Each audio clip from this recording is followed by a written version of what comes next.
I'm like, what?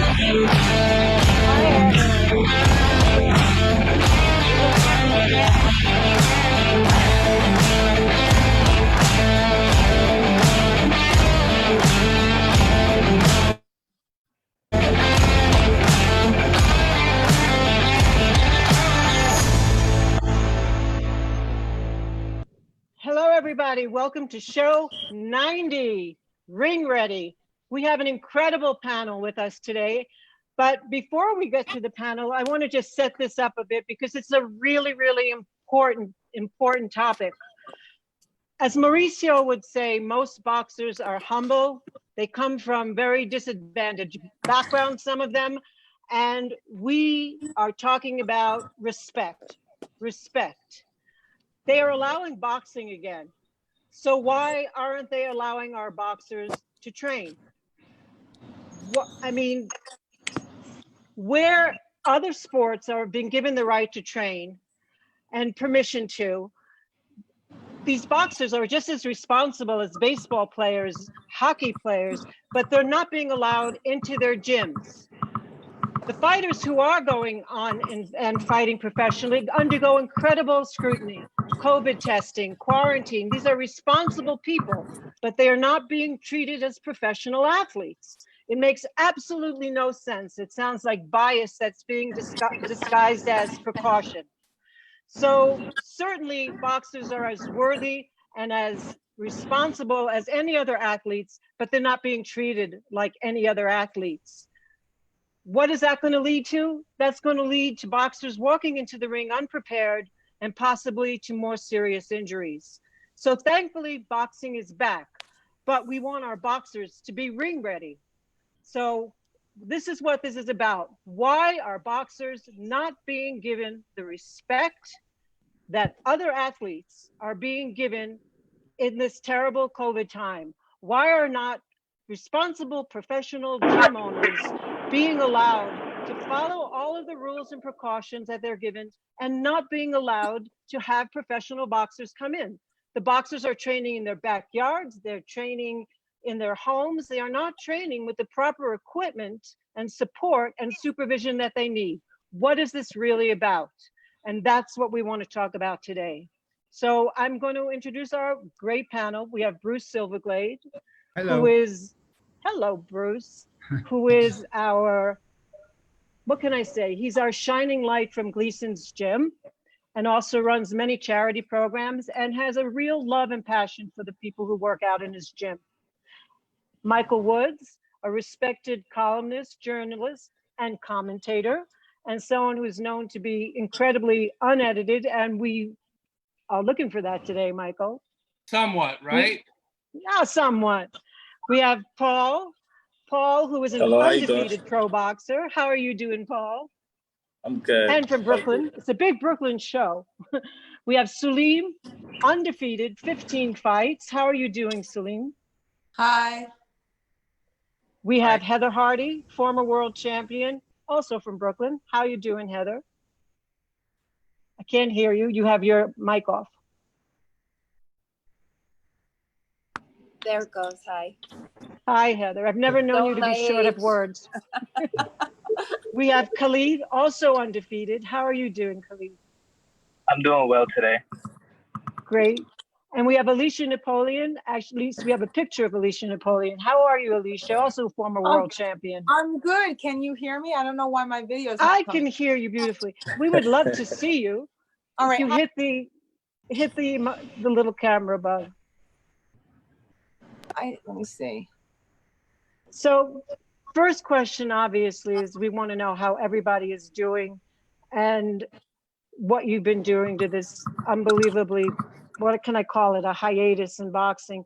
Let's start with you, Bruce. Well, I have my health and I don't have the virus, so I'm ahead of the game. Yeah. Mentally, I don't know how good I'm doing. I've been closed down for over 4 months, like many other gyms and other businesses, and that's devastating.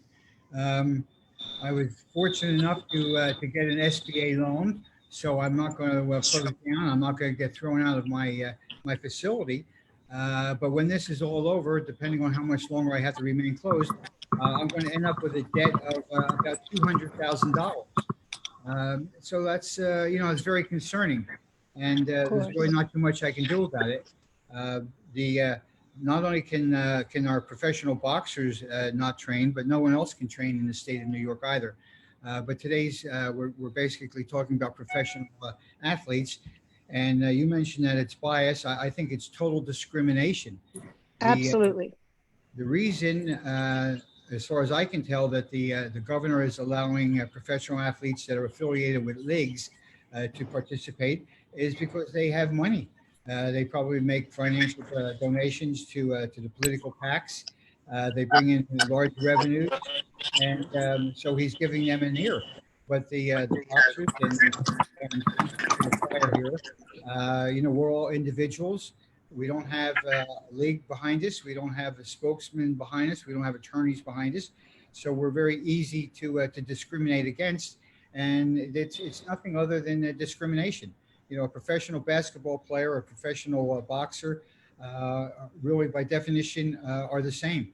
And one is allowed to train and one is not.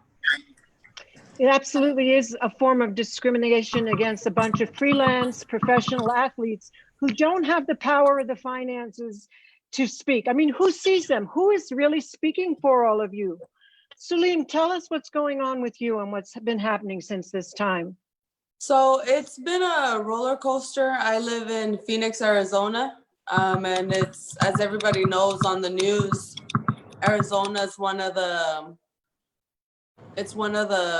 places with biggest COVID numbers.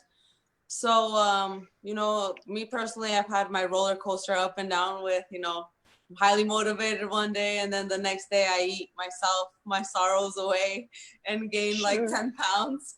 But I mean, it is what it is. I'm doing well. I'm staying active, training at the park. I sneak into my gym 2 to 3 times a week. I can't do it every day because I have been called the police on twice already, and I'm afraid I'm gonna get fined.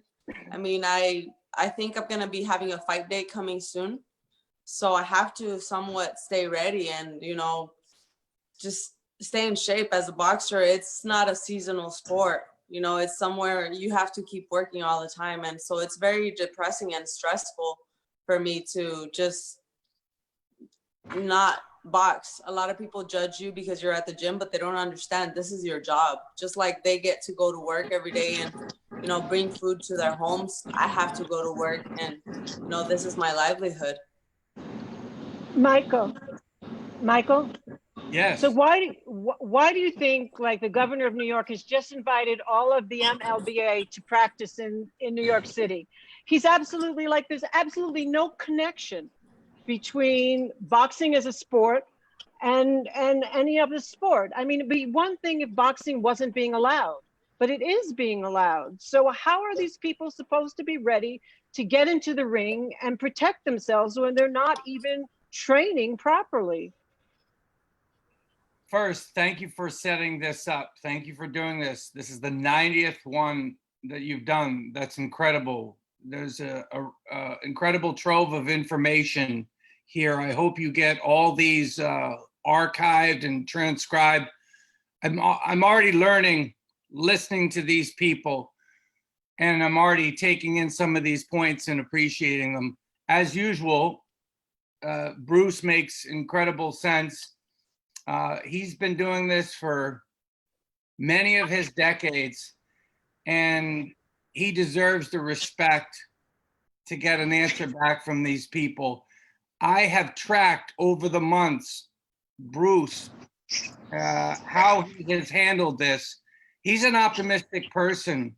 He's an upbeat person. He's a credit to this sport, to the community, across the freaking board. You really don't find anyone that says Bruce is a shit. He's just a good dude, right? And that's freaking hard in this sport. Oh, and in life, that's hard, right? So I listen to Bruce, and I try to follow his lead in a lot of ways. I look up to him. I've tracked over the months how he's been talking and thinking about this. When it started out, he says, well, no, we got to do the right thing. We got to listen to these guys and we're going to be patient, et cetera, et cetera.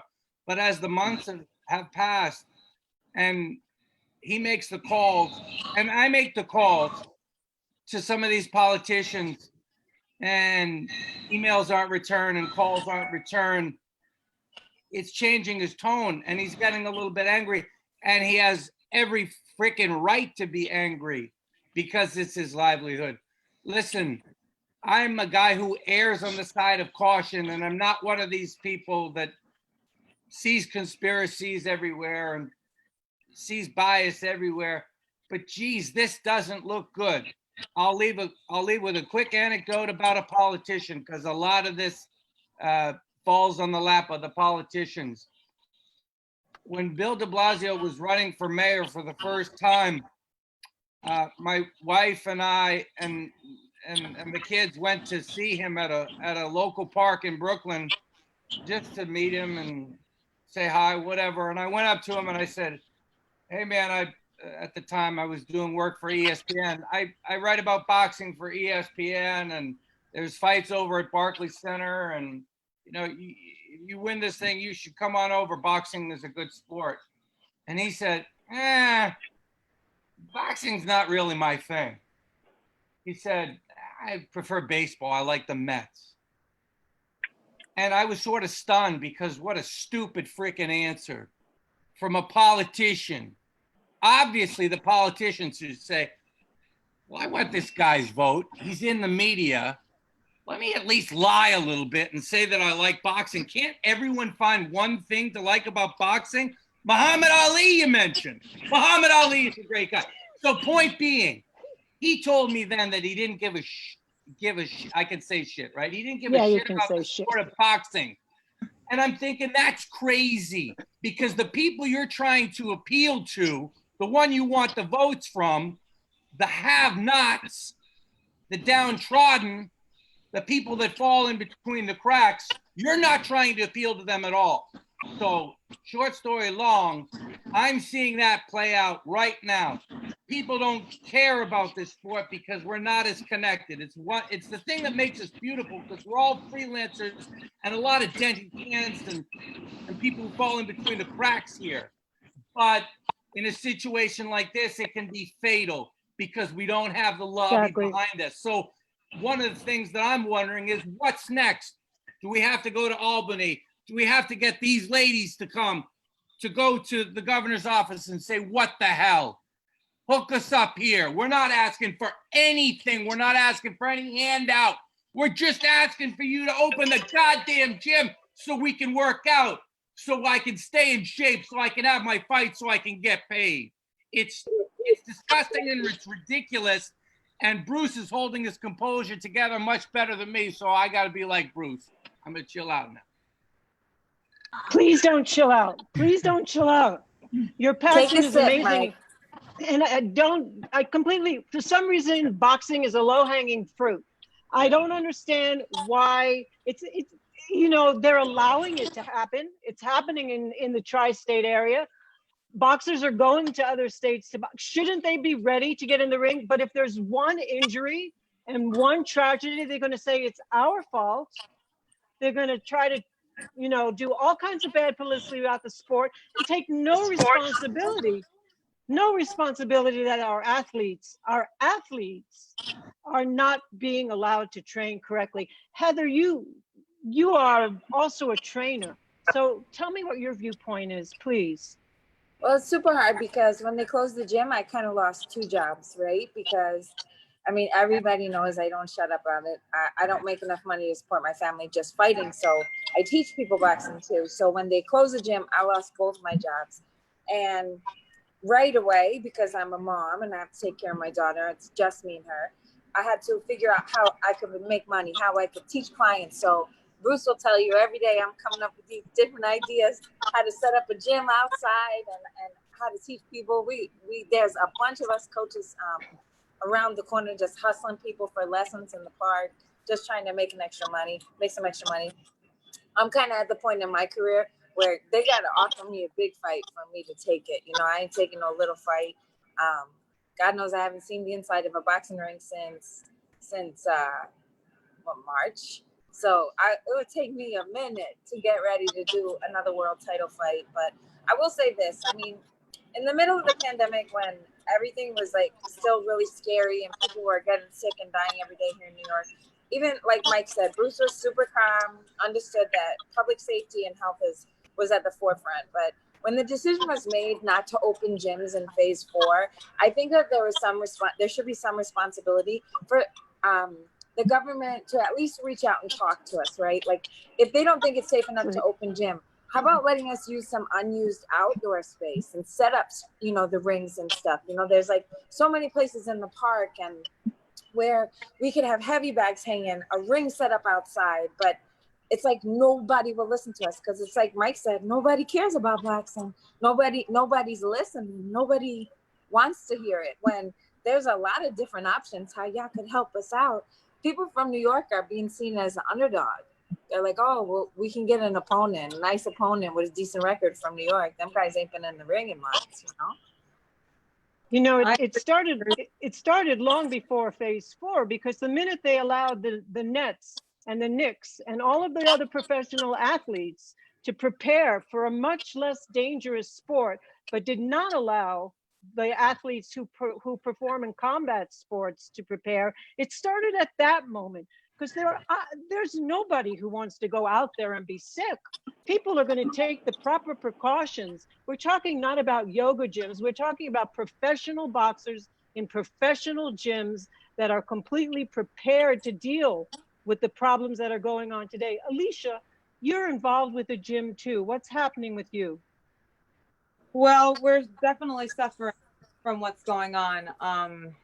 You know, we're trying to do things to keep our clients still intrigued by doing some free IG Live classes. So we were offering that consistently, all our trainers, you know, also with everything going on politically with Black Lives Matter and stuff like that. We were doing a lot of things where we would raise money through doing free classes on IG Live, you know, getting everybody together, because we're big about community and groups and voicing out and just being, you know, go-getters and influencers in this world. So, you know, we have a big group of people that come to Overthrow for that itself. So we're just like any other gym where we're suffering. And, you know, I agree with what Heather was saying, that we should be allowed to use some sort of outdoor space, and not just specifically for boxing gyms, but gyms in general, because, you know, it's a big movement these days that health and fitness is a very big part of people's lives, and it's constantly being encouraged.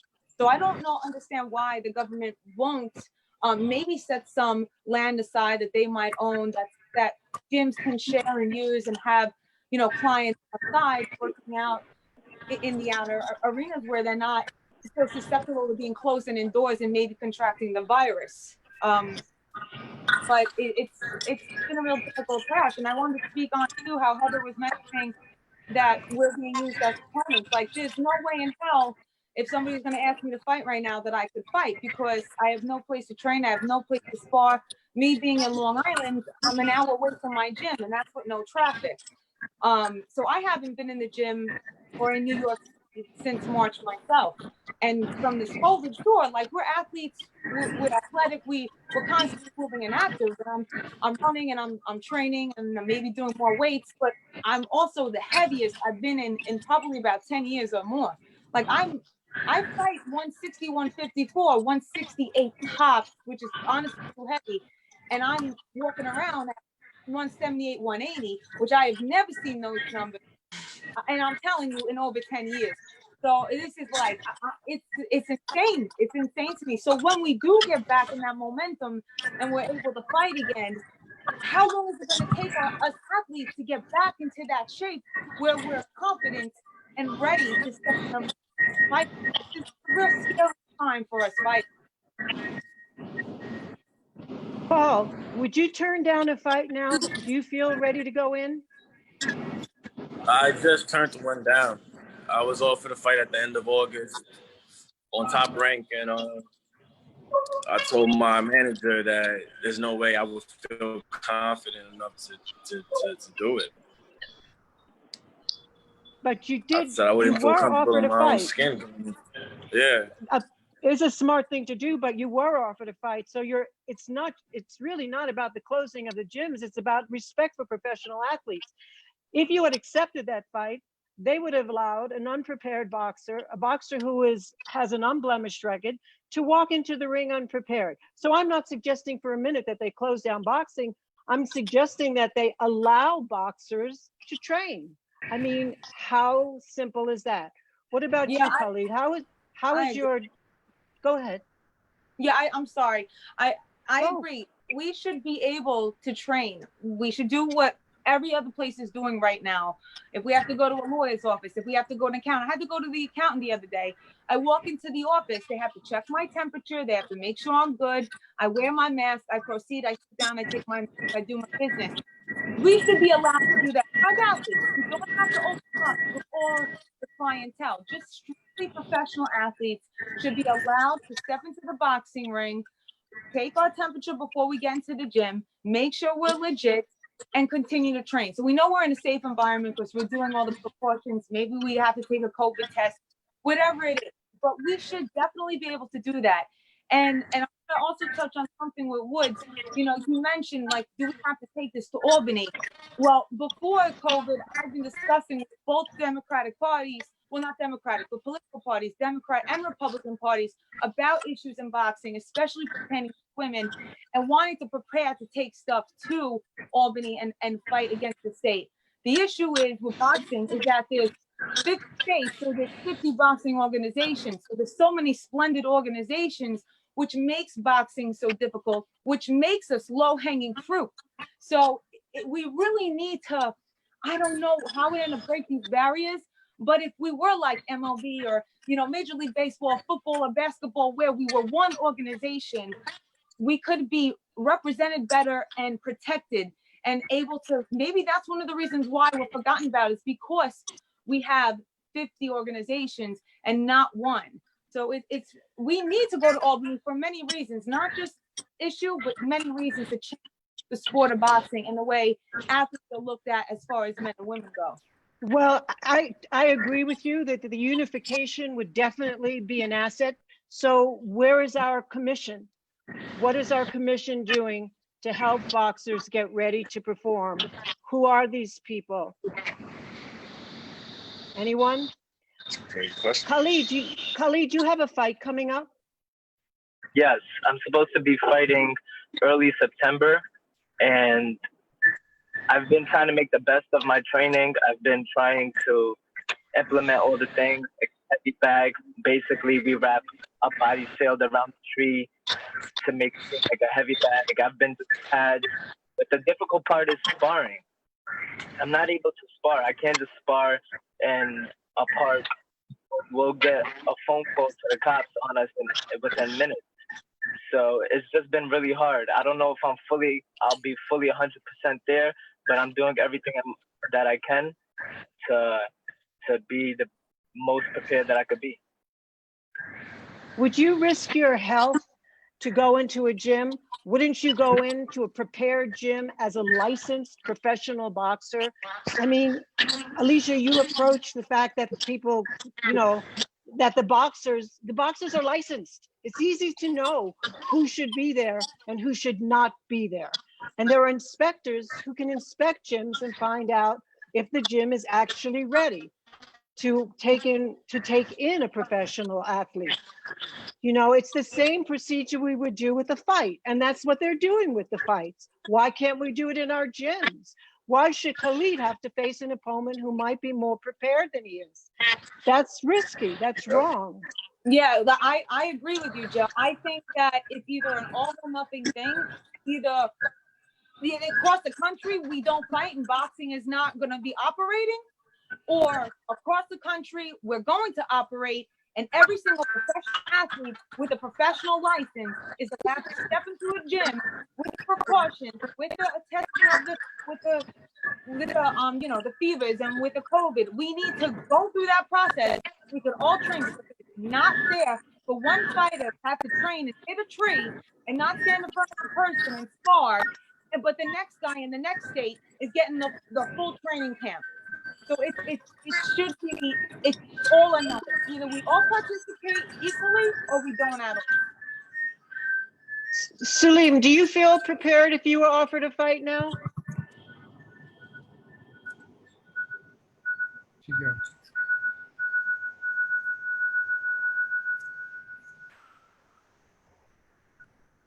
Okay, now you're on mute. I can't hear you.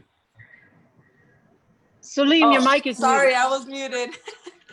Sorry. We know that. So honestly, I'm at a point in my career where I have to take these opportunities. You know, I am married to my coach, so that's the upside to it. I get to do pad work with him, and you know, I'm running every morning. I'm going to a park. I'm having troubles at a park because I'm not allowed to even set my equipment on a table because the park ranger will come by and be like, oh, you can't sit on the table. You can't do stuff. You can't picnic here. You can't do this. I'm like, wow, it's out in the open. There's nobody here, but I'm doing the best I can. I lost about 10 pounds already because I was really, really heavy. And I'm still heavy, but I mean, I'm losing weight. And I hope that I do get a fight sometime in September. I'm sneaking into the gym more often, just myself and my husband. Unfortunately, I don't have sparring, but like I said, I'm at a point where I have to step up, and I see a opportunity and I have to take it. Obviously it's not ideal, but it is. I mean, us women, I think we're in a whole different boat right here compared to the men. You know, we're finally getting some light shed on us here in the United States, and we have to step up, I think. Well, it's frustrating enough just trying to get a fight now, let alone prepare for one. Paul, how are you preparing? How are you training at this point compared to the way you trained before?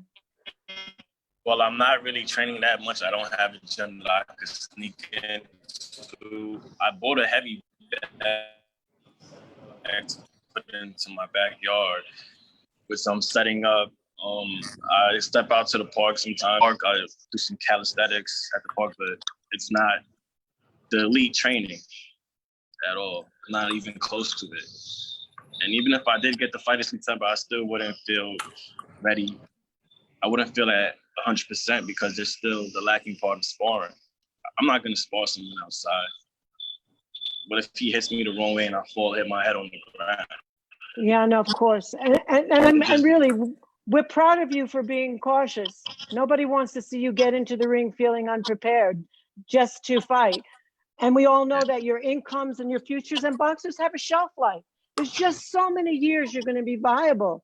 And they're not allowing you to do what you could do at this time, which is the prime time of your life, to box. Heather, you do a lot of tweeting and a lot of, you know, shout outs about the situation. Can you make suggestions to people as to what we can do individually to help further this situation and benefit the boxers? I don't know. I found in my whole career that the more you talk about things, eventually the right person is going to listen to it.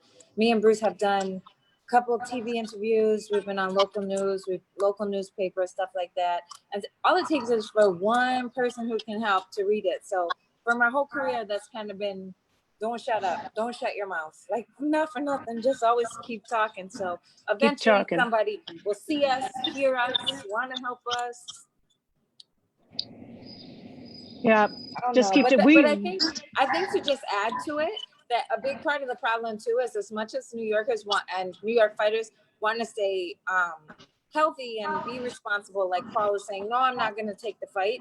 For some people, we've got no choice, you know, because we've been unemployed for so long. So, you know, you also wind up having that kind of really terrible thing that's going against us, is the promoters are like, not only are they not ready, but they're broke, and we can get away with paying them nothing. So yeah, I was like, yo, you know, they talk so much about being New York tough, but they got us out here looking weak. I agree with you, Heather. Can I touch on that too? First, Alicia, I just want to welcome Alberto Leon, the Vice President of the World Boxing Council, and our legal eagle. Welcome, Alberto. Welcome, Alberto. Alberto maybe can make some sense of some of this for us too. So please, Alicia, continue. Yeah, definitely it's almost like we're in the perfect position where New York fighters can be taken advantage of. And, going back to where we don't have the opportunities, we're going on 6 months with this COVID. Me in particular, here I am, 2020, great opportunity at the top of the year, fought on Showtime, and was planning for a great year to follow that. I'm getting up in age too, where I want to fight maybe a couple more years, but I want to start to settle down and have a family. So now this whole year, I'm going to lose a whole year where I'm not going to fight. Because speaking to my promoter, he's like, you know what? You're lucky if you're going to get a fight at the end of the year, but it looks like the rest of this year is shot. So there's a whole year where maybe I could have started to have a family, or I'm a whole year behind where I could even think about getting pregnant or having a family, stuff like that. And then on top of that, being a woman in the sport, we were starting to break through and get some headway, and we were getting more opportunities. We were getting recognized, starting to get a little bit more money for our purses, starting to get bigger platforms to fight on, people starting to know we existed. Now with COVID, every fighter is behind schedule when they should have fought. They should have had 3-4 fights in, and they have 0 for this year. Who's going to be favored? So when we start fighting again, the men are going to have the opportunity before the women do. So I feel like for the women, we're almost back at the bottom, and we have to start all over again to work our way up. I don't know if anybody agrees with my theory, but I am nervous and concerned that that's probably going to be a big possibility for us women. Well, it's always harder for the women, but there are women fights right now being featured as main events. We have had that happening. I think that. But why are they being featured as the main event? Are they being featured as the main event because the promoters are saying, oh, perfect opportunity. I don't got to hear them cry. We can't sell tickets anyway, so we'll just put them on as the main event. Because they're not my biggest ticket seller, or maybe they are, but I still got big guys like Canelo or whatever that's going to sell at the stadium. He's a guaranteed big money for me. So you know what? It doesn't really matter. She's no crowd there. She could wait till the end of the night. She's doing me a favor. The guys, I could get them off, put them on the first, second round. They could go home. Let the girl wait all night. Oh, she's the main event now. Yeah, with no money to friggin' back it and nobody in the friggin' seats. Because if there was people in the seats, then there was money to back it. Because I guarantee those women now are not getting paid to be main event like if they were, if there was a full stadium. So they're taking advantage that there's no money coming in because there's no ticket sales. So fighters are getting paid less. So they want to try to make themselves look good. Okay, so when the COVID is over, then show me that you're going to consistently put women as the main event and pay them like you're paying the guys. No, because the guys are turning down the fights because they're getting pay cuts. The guys are finally starting to get money offers like the girls are, and they don't want to fight. Okay, They're saying, no, forget it, and there's nobody left but the girls. Yeah. No, let me I gotta hang address up, guys. I have a meeting. Love Bye, you. Heather. Love you. Bye. Right. Bye. So listen, the thing is that there's no doubt that men have the advantage, but everyone's taking a pay cut. Nobody's taking sanctioning fees, basically. Everybody's trying to make it happen. The truth is, the women, because the women are being featured, for whatever reason, I still see that as a good thing. Will it continue when things get better? That's going to be the issue. But people are seeing good talent. They're seeing women fighting. I don't care why. I want them out there. Alberto, please, let Alberto respond. Please. Yeah, I apologize to all of you for being so late. We had a little bit of an internet problem down here, and I finally got connected. I think that Jill's point is very valid. However, Alicia's point is very valid as well, because we were right before COVID. I think that things were moving in a good direction. There were more female fighters being featured. There was more activity for more important titles. And now that this is coming back, then Jill is correct. Everybody's getting less money. And everybody's using this as a way to try to put shows that cost less and they pay less. So I think that we have to be patient. I think that we have to keep encouraging promoters to put on good cards. As a sanctioning body, we need to keep doing what we're doing, either lowering or eliminating sanction fees in many events. We need to encourage activity so that we can catch up and keep moving forward the women's boxing activity. I completely agree with Alicia. I mean, this couldn't happen at a worse time, because it's now giving, it's putting female boxing in a position that they kind of have to start all over again. But again, but I agree with Jill on the other side that activity is activity. That we need to keep promoting activity. We need to keep encouraging activity to get all these great female fighters out to be known by the public. Well, I don't think we're going to have to start all over again, but it couldn't have come at a worse time for many, many people, particularly the women who are beginning to really shine. But I just want to keep them out there.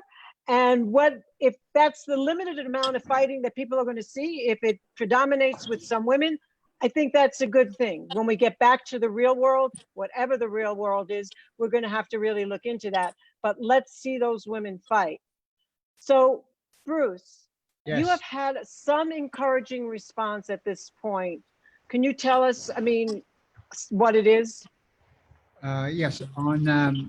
I started my campaign on June 1st when our governor said that professional athletes of other sports were allowed to start training again.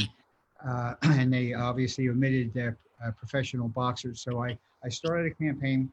I've sent over 120 letters and emails to politicians, media people, the New York State Athletic Commission, the borough president, the councilman, New York City councilman, et cetera. Up until this past weekend, I had no responses. The New York State Athletic Commission was completely useless. They could almost care less whether fighters were fighting in New York or whether gyms were open, boxing gyms were open in New York. But on my campaign, I finally got two New York State senators to reply to me. They've both taken up the calls and are proceeding to contact Albany to see what can be done. Obviously, they're not the ones in authority, but they are ones that are putting a little bit more pressure on the governor than we've had in the past. The borough president's office has acknowledged my letters on 3 separate occasions by saying they'll get back to me, and they don't get back to me. And the reason why they answered me the second and third time was because I wrote them a second and third time saying there's been no response. But basically, as you said, you know, boxing and boxing gyms are at the lower end of the rung. People, for whatever reason, don't find our sport to be that important, but it is, obviously.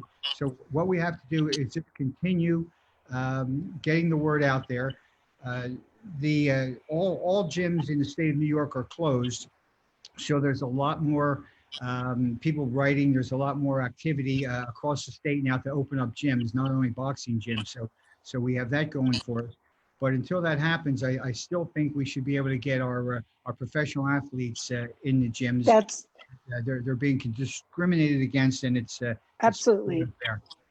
So absolutely, because it's not about gyms. It's about professional athletes in professional gyms being given the respect that nobody seems to give athletes who perform combat sports. And it's not, I mean, I feel bad for everyone, but it's about these people here who are going to walk into the ring not as trained and prepared as they should be. And I've explained in my letters to everyone that it's very easy to police, because in New York State, everyone that's professional is licensed by the state of New York. All the gyms that are affiliated with professionals are licensed. The trainers that go along with the boxers are also licensed. So it's very easy to police, and the numbers aren't that great. I would say, you know, if they said tomorrow that all the pros that will come back, I'm talking maybe 25, 30 people at most. So and again, I have a large facility. I have 14,000 square feet. I'm open from 5 in the morning to 10 at night. So we certainly can spread it out. We'd have plenty of social distancing. I have a lot of parameters that I will put into place, but we'll also follow any CDC or Department of of health guidelines that they want to give us. The problem in New York right now is lack of communication. Albany will not give us any direction. They just completely ignore us. They're not, gyms, boxing is not brought up at any of his briefings. No communication, no answer to any letters. So no one knows whether we're going to be closed for another week or another year. No one has given us the reasons why we're closed. What are the parameters? Again, the governor in the state of New York has always talked about science and data, but he hasn't provided any data. He hasn't provided any information whatsoever to tell us what we have to do, how we can correct it, and how we can make things better. So there's Bruce, this is not just New York. Salim is in Phoenix. This is in many states around the United States and other areas too. In Phoenix or in Arizona, the legal department has just said that they will hear the lawsuits against the governor. Up until now, the legal department said they would not hear anything. They would not override the executive branch. But as of this morning, the motion was made, and they will have a hearing in Arizona. So it's very possible. It's a lot better than Canada, where they decided that hockey was more acceptable than boxing, because God knows nobody fights in hockey. They don't have boxing at all in Canada. But the WBC developed a clean boxing protocol for gyms. Alberto, can you address that a little bit about what we went through with that? Yes, we during this pandemic, the WBC has undertaken a number of activities, and that includes developing a protocol for reopening gyms. And it's a protocol that obviously has to be a little bit flexible to adjust to the specific mandates and orders that are in place on each state or each jurisdiction. You know, different states have different type of levels of precautions, and the protocol that we developed takes that into account. So number one has to be adapted and adjusted to the governing laws of the jurisdiction where the gym is located. But the idea is to allow training activities, maintaining social distance. Every person who participates have to fill in a health form, reporting any kind of contact with known people that have tested positive or symptoms. I mean, it's a very, very similar protocol than the one that you would do to open up a number of different activities that are already open in a lot of these states. And in places like Thailand. Yeah. I mean, this being used globally, and a lot of places are opening using the protocol. I mean, I would submit to you that the actual contact or lack of social distance in a gym for training purposes, taking into account that things like sparring, one-on-one sparring and all that would be kind of more difficult to do, but it wouldn't be any different than the social distance that is being kept in a lot of businesses that are already working and opening. So the mere concept that a fighter cannot go to a gym and do some sparring, do some back training, do a number of activities that they can do while maintaining social distance, for me is ludicrous. It's ridiculous. So why do you think it is that way, Alberto? Why do you think that these athletes are being disrespected? And it is disrespected by many of the authorities and not being treated the way a basketball player or a hockey player or another athlete would be treated. Well, I mean, you were talking about hockey. You know, as you know, in Canada, they have two nationally recognized sports, hockey and curling. I don't know about curling, but that is true. So, you know, the problem with boxing is the same problem that boxers face when they don't have pension plans. The same problem that boxers face when they don't have insurance is that boxers are all independent contractors. Gym owners are all individual private contractors. There is not a league, there is not there is no institutional cohesiveness that allows an organization, a union, a powerful lobby to go and advocate for boxers' rights.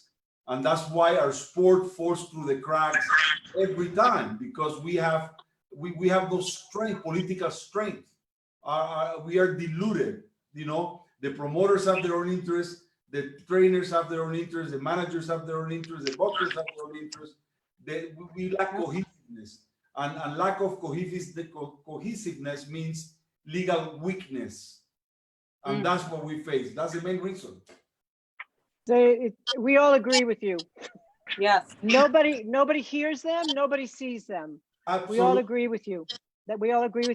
And as you all know, the WBC has tried in many respects to kind of move forward and try to be a glue to bring people together to develop these gym opening protocols, the clean boxing program, our retired boxers fund. But it's very difficult to do it because we still lack that. You know, we don't have the same cohesiveness that other sports have when they have organized leagues. Well, one thing we should mention, that for any of the boxers that are listening, that the WBC is working, well, Alberto actually heads it with the COVID fund, that for boxers, there are two things: that boxers who are really not even eating or anything like that, there is a fund for that. And there is also an emergency fund that a boxer can apply to. Bruce has helped filling out papers with that. Please keep that in mind, because it's not just about going to the gym, it's about not working. And I don't know if boxers, many of them don't get unemployment, because I don't know how it works with independent contracting people, freelancers. You don't get it if you're an independent contractor. Yeah, you don't get it, period. You're not eligible. Right. Boxers, professional boxers, by virtue of being professional boxers, are not eligible to get unemployment. And that is disgraceful. Well, Paul, I'm proud of you for turning down that fight if you didn't feel ready. And Khalid, I wish you the best. I hope that things change before your fight, because as I said, the first time we're going to hear about, please. I say yes, I'm hoping as well. I hope so too, because the first time we're going to get any attention is when something goes wrong. And of course, we will get the responsibility, as opposed to the powers that be that did not let athletes do what athletes should do. Michael, you're there rubbing your head. What do you got to say? You've never been quiet this long. You're scaring I'm hearing me. because I'm listening. I'm hearing good points. The counselor brought something up, and it cemented it for me. The fact that we don't have proper representation collectively as a union. Listen, it's not for no reason that in the United States since 1980 or so, membership in unions and the ability to collectively bargain has dropped precipitously. It's not for no reason. There's a reason for it. When we don't all band together and stick together, then it's every man and woman for themselves. And that doesn't work. We need to all get on the same page. But I realize as I'm saying that I've been saying that for too many decades in regards to boxing. But Michael, boxing, the problem is that boxing is a global sport. Right. It's very hard for many reasons, to bring everyone together, but there should be a way. Well, on a grassroots level. The people in New York should be banding together. That's the thing. When we're separated, when it's every man and woman for themselves, we don't have that power. If we didn't know what people thought of boxing before, we know now. They don't really care about us. I come back to a person like Bruce. Man, I understand a fighter not being seen as an essential worker, person from a crap neighborhood that they don't care about and they're used to shitting on. But Bruce has been paying a lot of frickin' taxes, putting a lot of money into the system for 4 decades. And the fact that he can't even get an answer from people, it tells you what you already suspected. It's confirmation. We are not seen as essential workers. We're not seen as an essential business. How do we change it? How do we make it better? I'll end with this. After I get off of this call, I'm going to call the Brooklyn Borough President, Eric Adams' office. I've messaged them, gone back and forth with emails, and like Bruce, I don't hear back. So that's what I'm going to do, a concrete thing. Instead of talking about a theory, I'm going to make that call and I'm going to see what happens. That's the message here. Keep on pushing, keep on fighting, keep on yapping, make those calls, get in those people's faces and say respectfully, humbly, you know, I won't swear or anything. I'll keep my composure. But what's going on, guys? I believe that the fact that they don't answer us indicates a degree of guilt. They know that there's no good reason that they're allowing these pro teams to convene and get together, and they're not allowing us. That's why they won't answer us, because they know it's bullshit. They know they're guilty. So that's what I'm going to do after this. I'm going to make a call. And we should all do that. We should all do that. Khalid, how do you feel when people talk like this about the quote unimportance of boxers as professional athletes? And Paul, Saloon, what does it make you feel like? I mean, how do we get that out there to these people? You are bringing business to a city. You are bringing business. Of course, yes, it hurts. It's our livelihood. This is what we do to make a living for us and our families. It's one of the most dangerous sports. So I don't understand why they would hold us back from using the facilities that we need in order to be at our best. So it's something that affects us on a daily basis, and it makes us very anxious. Like, we don't know when things will change. We don't know how long we'll even be able to continue training outside, because the weather is going to be changing soon. It's going to start getting cold, and we're not going to be able to train outside. So what's the alternative then? So it's just that we're in a bad position right now. We're hoping for better. Whoever we could speak to, like anyone that we could speak to help us, just to listen to us and help us make a change for us, it will be more than glad and grateful for that opportunity. We just want to get back in the gym and be at our best and fight, get back to fighting and doing what we love. Paul? Besides all of that, it's like a slap in the face. You allow all these other sports to continue playing and also form big groups, but you don't allow two fighters to just come to the gym and spar with each other, but so many other people can all play together on a team. It's causing fighters to have mental health issues. It's causing some to rethink their career. It's causing them to also do other things. And some people, this was their job, and it causes them to find another job, and it pushes them away from boxing. So it's just detrimental in so many different ways. It's just sad, very sad. Salim? Well, it just comes to show you, nobody really has your back unless they know boxing. I've tweeted many times that, you know, I'm angry that the gyms are closed, and I get tweeted back to forget my sense of entitlement that nobody needs a gym right now, but everybody wants to see boxing on TV. So it's like, okay, so what do you want? I think, like you say, once somebody gets hurt, then everybody will, you know, speak otherwise. But for now, I mean, everybody can be a hypocrite and act like we're not important and whatnot. But we just have to keep our focus, you know. I pray a lot. I speak to God a lot, and whatever His will is, I'm okay with it.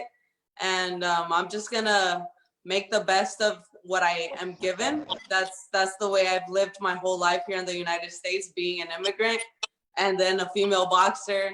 And now, you know, look at where I am. So I'm just gonna keep on chucking until I can't chuck no more. I know. So Alicia?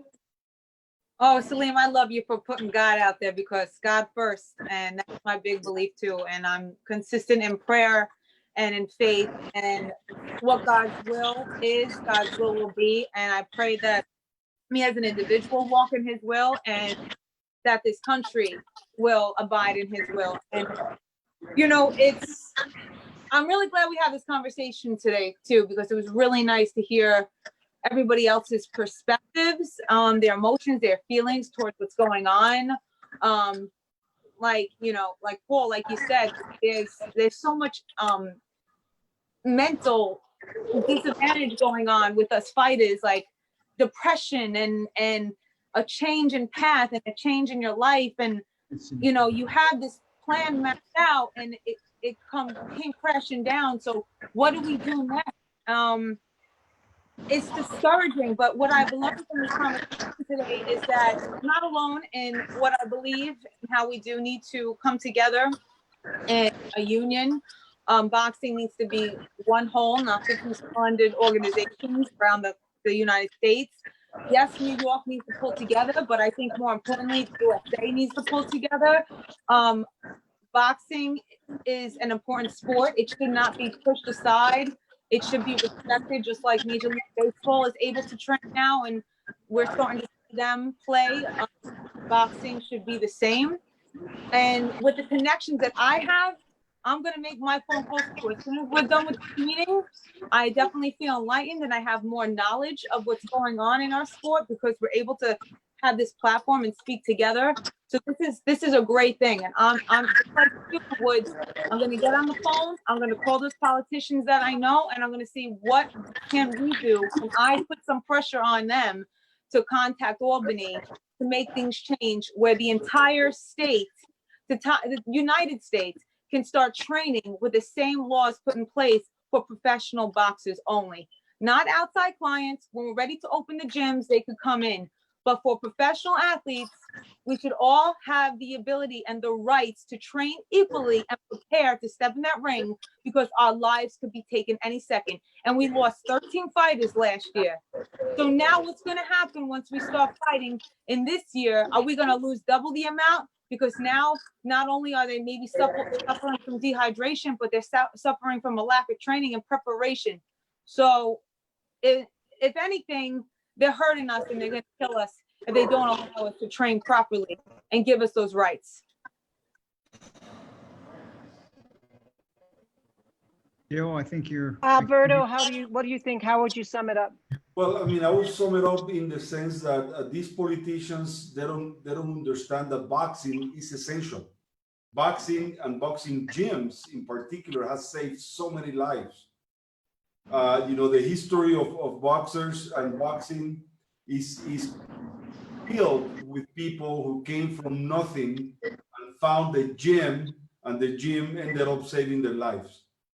And for people to deprive professional athletes, arguably the best conditioned athletes in any sport, or at least people who need to be the best conditioned athletes of any sport, to deprive them of their ability to train and be in the kind of condition that they need to get on that ring and risk their lives, I think that is criminal, it's deplorable, and it's insulting to the whole sport.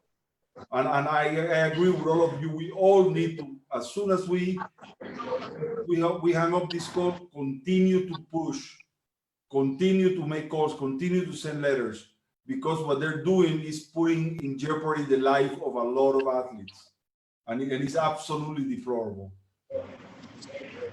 Jill? Bruce? Yeah, Yes. the president of the New York Chamber of Commerce just came into my gym to listen to my complaints. So please go. Please Please leave. I hope please, we pray and wish you good luck with this. Get out of here. We'll finish without you. We're finishing now. See you later. See you later. Bring us news. Absolutely. So this is like such an emotional subject. And the bottom line is, I mean, the World Boxing Council is definitely with you. We've written letters to the governor. We've had all of the people from our different federations write letters. Of course, we have not heard back either. But the one thing we want to make clear to you, Alberto will agree, we don't care what other people think. You are important. You are important to us. You're important to your families. You're important to the fans out there who love you. Try and hold on. Don't be discouraged. We're with you. We love you. And strength, peace, and you are valued, worthy, wonderful. Now go out and make your phone calls. Yes. We're going to wind this up. Have a great day, everyone. Thank you so much for being so forthcoming on our 90th show. All right, Bye. thank you. Bye. Thank you. Having us. Good one. Bye, everybody. Bye.